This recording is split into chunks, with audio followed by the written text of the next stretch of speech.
BBA, BCA, BCom computer కోర్సులో 100% placement లభించే ఏకైక డిగ్రీ కాలేజ్ కూకట్పల్లిలోని I3 డిగ్రీ కాలేజ్ 8367215215. నమస్తే, వెల్కమ్ టు సుమన్ టీవీ. నేను మీ సాయి. ఉత్తర కొరియా, దక్షిణ కొరియాలో ఉండేటువంటి పరిస్థితులు మనం నిత్యం చూస్తూనే ఉంటాం. ముఖ్యంగా ఉత్తర కొరియాలో ఉన్న అధ్యక్షుడు కిమ్ చేసేటువంటి పనులు, ఆయన నియంతృత్వ పోకడలు ప్రపంచ దేశాలకు కూడా విస్మయాన్ని కలిగిస్తుంటాయి. ఆయన తీసుకునేటువంటి నిర్ణయాలు, అక్కడ అమలు చేసేటువంటి శిక్షలు, ఆయన పెట్టేటువంటి కండిషన్స్ ఆ దేశ ప్రజలు కాబట్టే భరిస్తున్నారేమో కానీ ఇతర దేశాల్లో అయితే పూర్తిగా అసలు అలాంటి కండిషన్ ఎవరు భరించలేరు అనే విధంగా ఆయన చేసే కార్యక్రమాలు ఉంటాయి. తాజాగా పక్క దేశంలో ఉన్నటువంటి వినోద కార్యక్రమాలు చూశారని ఒక 30 మంది టీనేజర్లని బహిరంగంగా ఉరితీశారంట ఉత్తర కొరియా అధ్యక్షుడు. దాని వార్తకు ఒకసారి పరిశీలిద్దాం. దక్షిణ కొరియా డ్రామాలు చూసినందుకు 30 మంది టీనేజర్ల ఉరితీత. ప్యాంగంగ్ న్యూస్ జూలై 19 ఇది. దక్షిణ కొరియా డ్రామాలను వీక్షించినందుకు, డ్రామాలు మీన్స్ వినోద కార్యక్రమాలు వీక్షించినందుకు 30 మంది టీనేజర్లను ఉత్తర కొరియా ఉరిశిక్ష అమలు చేసిందని దక్షిణ కొరియా మీడియా పేర్కొంది. దక్షిణ కొరియాను తమ ప్రధాన శత్రువుగా ఉత్తర కొరియా కిమ్ జోంగ్ ఉన్ ఈ ఏడాది ప్రారంభంలో ప్రకటించిన సంగతి తెలిసిందే. దక్షిణ కొరియా టీవీ కార్యక్రమాలు సహా అన్ని వినోద ప్రసారాలను ఉత్తర కొరియా నిషేధించింది.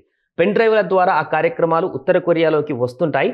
అయితే నిషేధించిన ఆ కార్యక్రమాలను చూసినందుకే 30 మంది టీనేజర్లను ఉత్తర కొరియా ఉరితీసిందని దక్షిణ కొరియా మీడియా తాజాగా పేర్కొంది. మొన్న మధ్య కూడా ఒక వార్త వచ్చింది, ఇలాంటి వార్తే. దక్షిణ కొరియాకు సంబంధించిన ఒక సినిమాను చూశారని చెప్పేసి ఉత్తర కొరియాలో అతన్ని ఉరితీశారనేటువంటి వార్త. ఇప్పుడు ఏకంగా 30 మంది టీనేజర్లనే ఉత్తర కొరియాలో ఉరితీశారు. ఈ యొక్క వినోద కార్యక్రమాలు దక్షిణ కొరియాయి చూశారనేటువంటి ఉద్దేశంతో. సో అక్కడ కిమ్ జాంగ్ ఉన్ ఉత్తర కొరియా అధ్యక్షుడు ఎలాంటి కఠినమైనటువంటి మనస్తత్వంతో ఉంటాడనే దానికి ఇది నిదర్శనం. సో ఇదే కాదు, ఇంకా చాలా కండిషన్స్ ఉంటాయి ఆయనకు. ఆ జుట్టు కూడా సరైన పద్ధతిలో ఉండాలి.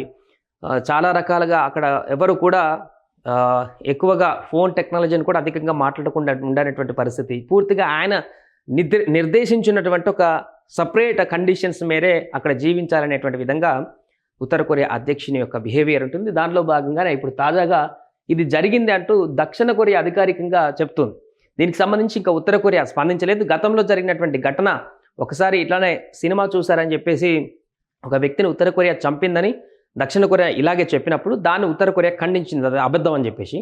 సో ఇప్పుడు ఏకంగా 30 మందిని టీనేజర్లను చంపారని చెప్పేసి దక్షిణ కొరియా ఆరోపిస్తున్న సందర్భంలో ఉత్తర కొరియా ఎలా స్పందిస్తుందో చూడాలి. ఆబ్వియస్గా అంతమంది స్పందించినట్టే స్పందిస్తుందనేటువంటి ఒక అంచనా అయితే వ్యక్తమవుతుంది. అలాంటిది ఏం జరగలేదని చెప్పేసి. ఏదేమైనా కూడా ఉత్తర కొరియాలో జరుగుతున్నటువంటి పరిణామాలకి అద్దం పడుతున్నటువంటి వార్త ఇది. సుమన్ టీవీలో మీ పర్సనల్ అండ్ బిజినెస్ ప్రమోషన్స్ కోసం కింది నెంబర్కి కాంటాక్ట్ చేయండి.